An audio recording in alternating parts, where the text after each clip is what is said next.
आज यूपी के मुजफ्फरनगर में किसानों की महापंचायत है। इस महापंचायत में देश भर से करीब 5 लाख किसानों के शामिल होने का दावा भी किया जा रहा है। करीब 300 किसान संगठनों ने भी महापंचायत में शामिल होने पर रजामंदी जाहिर की है। देखिए किसानों के इस महापंचायत के लिए कैसे है इंतजाम।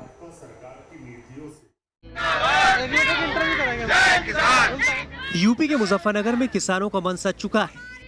इसी भव्य और आलीशान मंच पर किसानों का जमावड़ा लगने वाला है।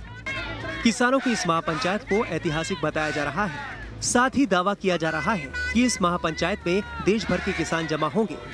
ये पंचायत हिंदुस्तान के इतिहास में सबसे बड़ी पंचायत के रूप में दर्ज होने जा रही है और यहाँ पर व्यवस्थाएं भी आप देखेंगे पूरे जिले के हर जनमानस ने व्यवस्थाएं संभाली। मुजफ्फरनगर में हो रही इस किसान पंचायत की तैयारियों पर नजर डाली। भव्य मंच के साथ खुले में ये शामियाना लगाया गया है। बारिश से बचने के इंतजाम किए गए। किसान महापंचायत में पहुंचने वाले किसानों के रहने और खाने के लिए भी पुख्ता इंतजाम किए गए हैं। जगह जगह हलवाई किसानों के लिए खाने पीने की तैयारियों में जुटे हैं। किसान जो है जो 3 कृषि कानून जो किसानों को ऊपर थोपा जा रहा है भारत सरकार द्वारा, उसके विरोध में ये पंचायत हो रही है कि वह तीनों कानून वापस ले भारत सरकार और MSP के कानून की गारंटी दे। हालांकि महापंचायत वाली जगह पर बारिश का असर साफ दिख रहा है। जगह जगह पानी जमा है जिसे निकालने के इंतजाम किए जा रहे हैं। लेकिन अगर किसानों की भीड़ बढ़ी तो लोगों को परेशानी का सामना करना पड़ सकता है। मुजफ्फरनगर के राजकीय इंटर कॉलेज के मैदान पर महापंचायत में शामिल होने के लिए बड़ी संख्या में किसान मुजफ्फरनगर पहुंच चुके हैं। बताया जा रहा है कि महापंचायत के मन से संयुक्त किसान मोर्चा मिशन यूपी का बिगुल बजाएगा। करीब 22 राज्यों के 300 से ज्यादा संगठन कार्यक्रम में हिस्सा लेंगे। खाप नेता भी इस मंच पर जमा होकर जन आंदोलन शुरू करेंगे। इधर बड़े पैमाने पर किसानों के जमावड़े को देखते हुए पुलिस ने भी कमर कस ली है। किसी भी हालात से निपटने के लिए पैरामिलिट्री फोर्स, पुलिस और PSC ने कमान कस ली है। कुछ वन वे ट्रैफिक किया हुआ है। जहाँ जहाँ पार्किंग है वहाँ पे स्पेशल ड्यूटी लगाई गई है ताकि गाड़ियाँ जो हैं रोड पे ना खड़ी रहें, और बाकी वन वे ट्रैफिक चालू करने के हम लोग पूरे प्रयास में हैं।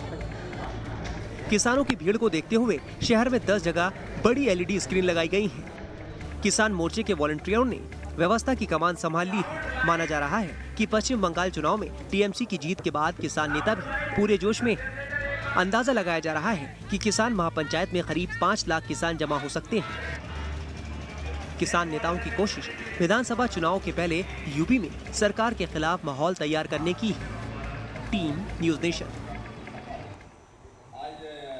यूपी में आगामी विधानसभा चुनाव को देखते हुए बीजेपी ने कमर कस ली है। पहले BSP, फिर SP, अब बीजेपी आज से उत्तर प्रदेश के सभी 403 विधानसभा सीटों पर प्रबुद्ध सम्मेलन का आयोजन करने जा रही है। 17 शहरों में ये प्रबुद्ध सम्मेलन आज एक साथ होगा। हालांकि विपक्षी दल इसे लेकर बीजेपी पर कुछ इस तरह से निशाना साधते नजर आ रहे हैं।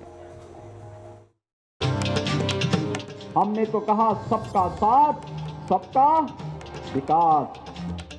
उत्तर प्रदेश में जैसे जैसे चुनाव नजदीक आ रहे हैं, सियासी दल अलग अलग जातियों को अपनी तरफ लाने में जुटे हुए हैं।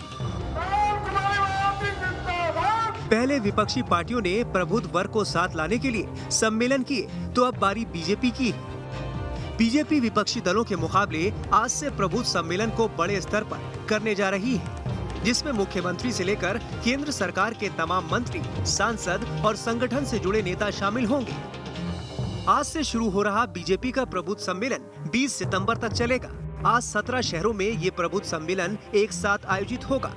यूपी की सभी 403 विधानसभा सीटों पर ये प्रबुद्ध सम्मेलन आयोजित किया जाएगा। प्रबुद्ध वर्ग के लोगों का सम्मेलन हम लोग करेंगे। हमको भी जिम्मेदारी दी गई है ताकि जनता के बीच में सच्चाई को बताने का काम करें कि कौन लोग जिंदा लोगों के लिए और ज़रूरतमंद लोगों के लिए राजनीति कर रहे हैं और कौन लोग केवल जातिवादी और सत्ता को पाने के लिए जातिवाद और संप्रदायवाद को भड़काकर राजनीति करना चाहते हैं। ऐसे लोगों से होशियार रहें। भारत की तरफ कोई टेढ़ी नजरों से नहीं देख सकता, क्योंकि भारत का नेतृत्व मजबूत हाथों में है। यूपी में प्रबुद्ध वर्ग सम्मेलन को सफल बनाने के लिए बीजेपी ने पूरी ताकत झोंक दी है। विधानसभा चुनाव बेहद नजदीक है, इसलिए पार्टी की कोशिश समाज के प्रबुद्ध वर्ग को अपने साथ बनाए रखने की है।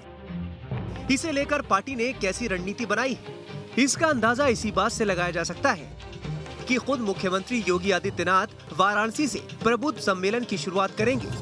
उप मुख्यमंत्री केशव प्रसाद मौर्य कानपुर में सम्मेलन की शुरुआत करेंगे।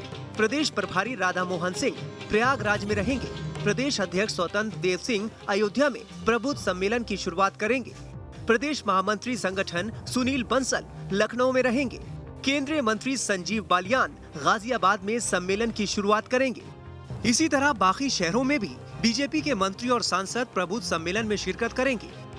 बीजेपी ने हर विधानसभा में प्रबुद्ध वर्ग सम्मेलन करने की रणनीति बनाई है ताकि पूरे प्रदेश में योगी सरकार की उपलब्धियों और बीजेपी के विजन को पहुंचाया जा सके। जो आपकी टीस थी अयोध्या में भगवान राम का भव्य मंदिर के निर्माण का शिलान्यास भी मोदी जी ने रच दिया है कि हम लोग किसी जाति का सम्मेलन नहीं कर रहे हैं। हमारे जो इसमें प्रबुद्ध जनों में उसमें सभी जाति वर्ग के प्रबुद्ध लोग आएंगे, क्योंकि जब हम बात करते हैं आखिर पंडित कौन है? पंडित वही है ना जो विद्वान है। पंडित कोई जाति थोड़े ना है, पंडित वही है जो विद्वान है। विद्वान तो हर समाज में है।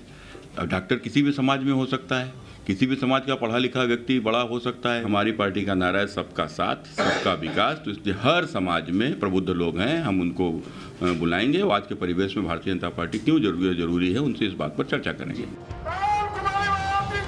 सबसे पहले बीएसपी ने प्रबुद्ध वर्ग सम्मेलन की शुरुआत 23 जुलाई को अयोध्या से की थी।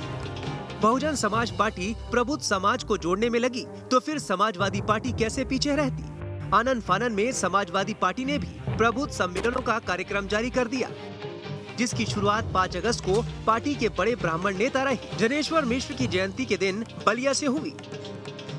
बीजेपी अब पूरी तरह से चुनावी मोड में आ गई है। एक तरफ आज से जहां प्रबुद्ध सम्मेलन की शुरुआत हो रही है, तो वहीं पार्टी का महिला मोर्चा, किसान मोर्चा, ओबीसी मोर्चा सभी इस महीने अपनी कार्य समिति की बैठक भी करने जा रहे हैं। Team news nation.